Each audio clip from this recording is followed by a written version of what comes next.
This is way too much multitasking. All right, you ready? How's it going, John? So what what happened, buddy? I'm an idiot. John, why are you an idiot? I went to go get something in your car. That something being like all my tackles we fished together yesterday. And I used your keys, of course, to unlock the car, right? And I forgot to take the keys out of my pocket. So I have your car keys and my car keys and the car keys to 3 other cars, so. All right, I just explained that to John off camera so he doesn't have to sit here for 5 minutes while I film this video. But here's what happened. Came downstairs, looked for my keys this morning. Keys were nowhere to be found. I was super confused because all we did was came home, drove Perk truck like a mile away to a restaurant, came back, basically like sat on the couch, edited a little bit, and then went to bed. I woke up this morning, I'm like, where are my keys? I was looking around everywhere for like a good 45 minutes. I called the restaurant. I just couldn't find my keys at all. And I texted John, I'm like, hey, is there any chance like my keys are in your car? Even though it didn't make sense because we weren't in his car. And he sent me a picture of my car keys. But all is well, my car was still unlocked because he went in there to get stuff, and there was a spare set of keys that were in here. So here I am on my way to East Texas to go bass fishing today. I'm very excited because the last 2 days I fished in Central Texas and it's still way too cold. All these like Dallas lakes are still really muddy. They're just not in good shape at all. So I'm going out to East Texas right now where the fishing is much better right now. I'm just gonna have to grab those keys from him on my way back in 2 days. So all is well. We're gonna do some amazing bass fishing today. All right, guys, so here is the deal. We've made it to East Texas. We've made it on the lake. I was going to go to another lake today that's a little smaller than this one, but that lake is all muddy and it's shallow. I was looking at the lake that I'm on right now on the map, and I literally had no plans to fish here, but something in my stomach was telling me to go to this lake. It looks much clearer on Google Earth. Again, this is like a clear lake, probably 3 to 5 foot visibility. The other lake has mud. I still am probably going to fish that other lake today, but something in my heart was telling me I had to stop here, and you always got to follow your instincts when fishing or really anything in life. So I'm going to stop sounding like a motivational speaker. The reason I came to this lake is I'm looking for fish that are potentially pulled up on their bed spawning.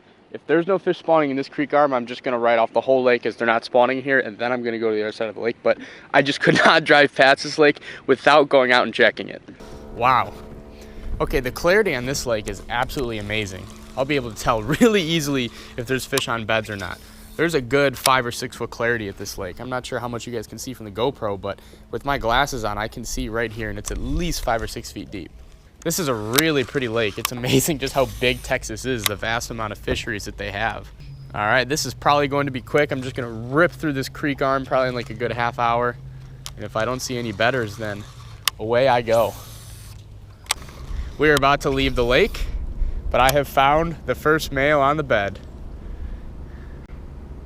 This is the only bed I've found in this entire creek. I've seen some fish up shallow, but they're very spooky. They're not locked on beds. They're kind of at that stage where they're just roaming, you know? They're not locked on the beds. They haven't found their female yet.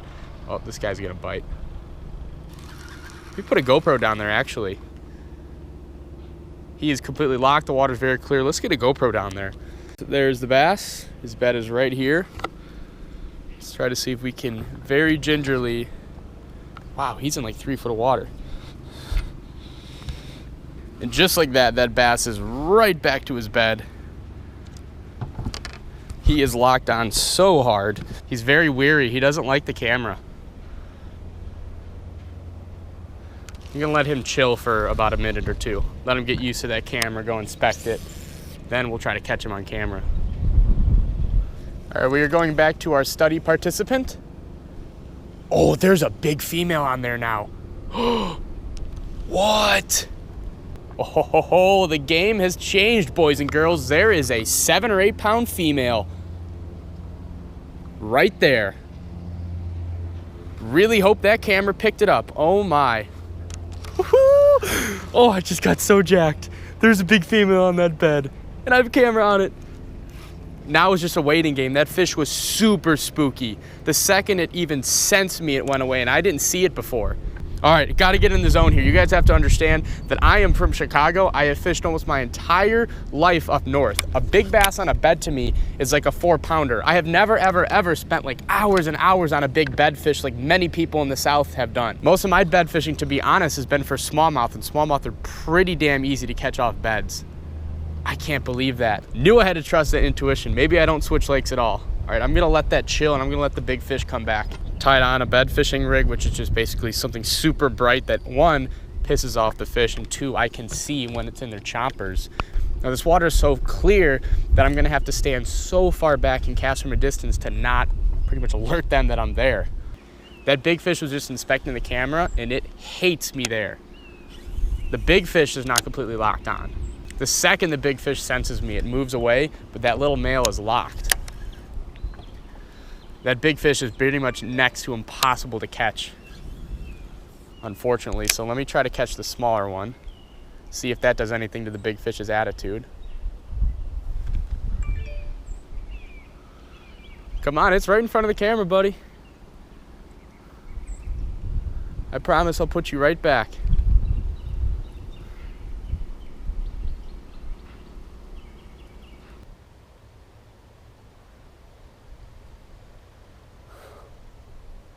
Unbelievable.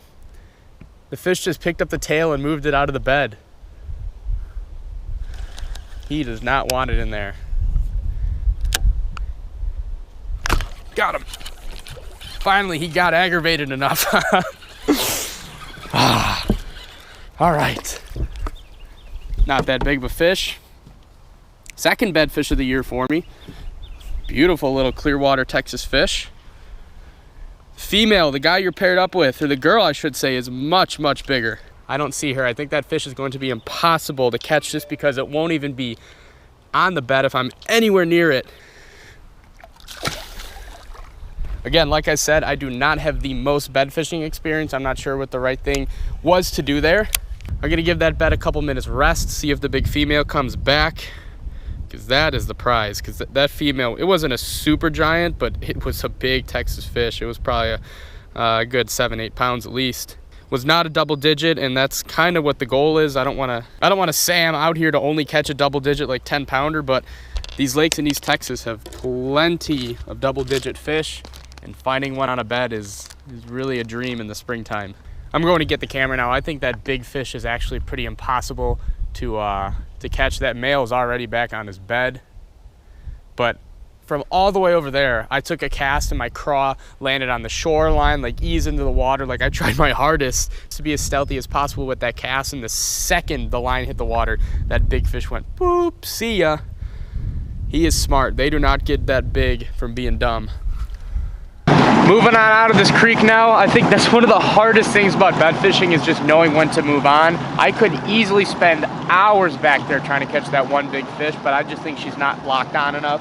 I really hope I got good footage of the male, catching the male on the bed, and then I'm really hoping that female went in front of that camera a little bit, because I'm pretty positive that was like a 7-8 pounder. The male looked like a 2 pounder, caught him was a 2 pounder. So that female was a long fish. It was like 23, 24 inches long. Really, really hope she got in front of the camera. So the only fish I found was in the very, very back of that creek. This lake is like really steep. Like we're probably over 20 at least foot of water right now. So I'm gonna go into the way back of a couple other creek arms and just look a little bit. If I keep finding more fish, I'm just gonna stay here. I'm not gonna go switch lakes. So why would I ever leave when there's big fish pulling up on beds? Especially in a clear water lake like this. Small chance I go back and visit that fish, but I think now I'm gonna go find some other ones, or at least try to. All right, boys and girls, we did it. We have found another pair on a bed. I just scared them off. They were right there, and they didn't swim away that fast either, right on the edge of that. So I'm gonna keep that one in my head. That one is right there. I'm gonna go fish a little bit more, try to look for some more beds, and then go back to that one. This is exactly what I feared. Those fish are not coming back. They're not locked onto any sort of bed. At least on the first bed, the male was really locked on.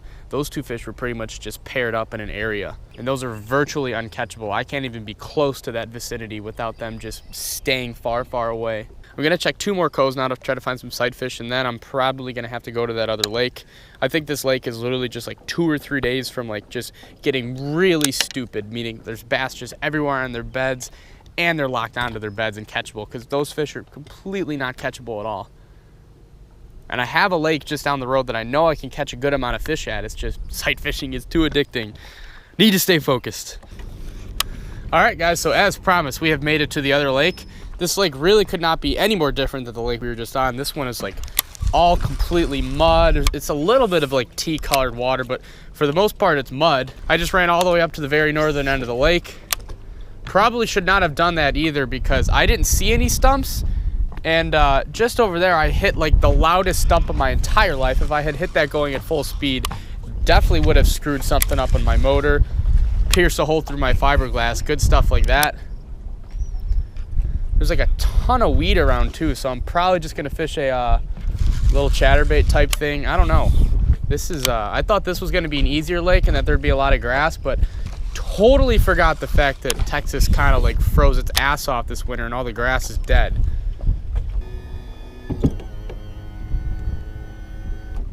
Really glad it's still there, but look at, there's a good view of just that tea-colored water.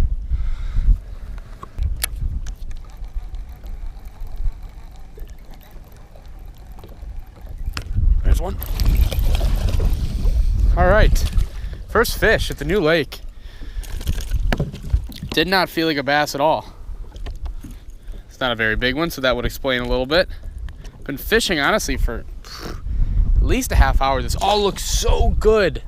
So good. There's like a grass line, there's a bunch of flooded bushes. It's all in a solid like 1 to 2 foot of water too. Like I feel like I should just be crushing them, and that's the first one I've caught. This type of fishery could not be anything different than what I'm used to in Illinois, but that's what I love the most.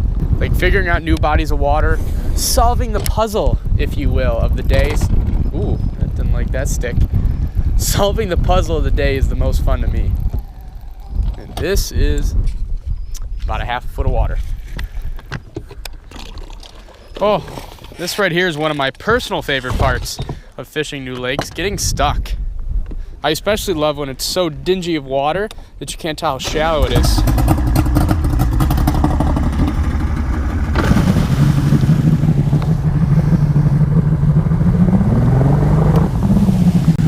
Sick, we are beached.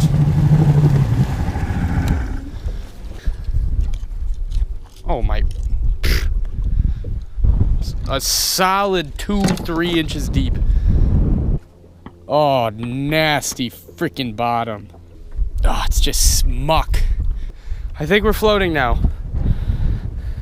Are we floating? Oh, we are floating. That would have really bummed me out if I had to waste a lot of time getting myself unstuck right there. Oh, no, don't happen again. Tomorrow I am staying on one lake and one lake only. I'm done launching my boat in a lake I've never been and giving myself 3 hours to try to catch bass. Not practical.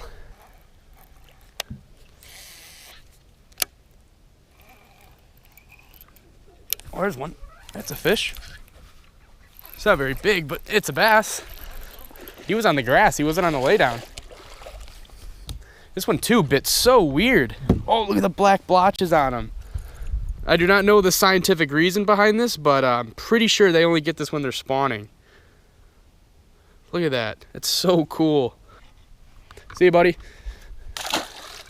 All right, I'm trying to figure these bass out, guys. I'm trying. That one came right there on the corner of the green grass, right next to the log.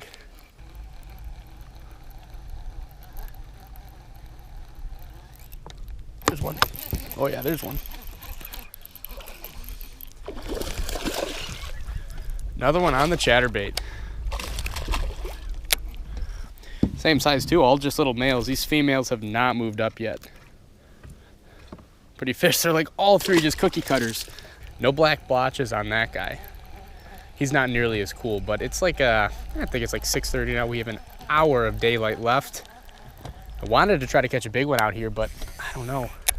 I can't really sight fish them, and I don't know if they're moved up entirely yet. Well, there's one. Another little one. Yep, all the buck bass are around these weeds. Come on, buddy. Well, I think I've patterned them a little bit. These standing isolated reed heads, male bass on them. I'm pretty sure they're spawning around them. That would make sense anyway. Interesting that I haven't gotten a bite on a jig. I fished it a lot. You guys just haven't seen it because I haven't caught anything on it. They want something moving. You can get like a public pass. Like you can pay, it's like $35. Ooh. Like, it's not a private water. Got one. You spend $35. You got one? Yep. Oh no, he's in the weeds. All right. Got another one on this chatterbait. John, you got some words of encouragement for me? Yeah.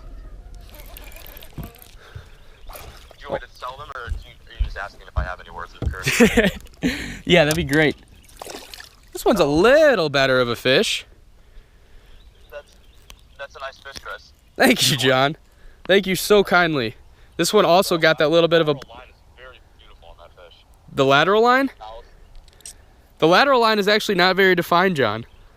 I have a question though. Was that fish tits dragging in the sand, or what kind of action did you get that fish on? Actually dragging in the reeds. In the grass. Beautiful little fish. This might actually be a female. He's got a little bit of a bulge, or she does. Let me be politically correct. Maybe he's a she. Maybe he's a it's an it bass. Did you just assume that fish's gender? Oh my god, Chris. Bass have genders. Let's start a campaign, John. Hashtag bass have genders. Got a beauty of an East Texas sunset right now. I'm idling back to the midsection lake. I'm gonna fish one more spot before I get out. It's just like a riprap stretch, but I pretty much patterned the fish for the day. There was a lot of males. That last one I caught might have been a female, and I lost a couple too, but pretty much every single fish was on an isolated reed head or a point in the reeds of like those green reeds. It sucks, but the fish were not in the wood. They were not up in the bushes, and I tried really hard to make that work in the first like hour, but every single bite came on a chatterbait in those green little bulrushes there. I think those are bulrushes, I don't know.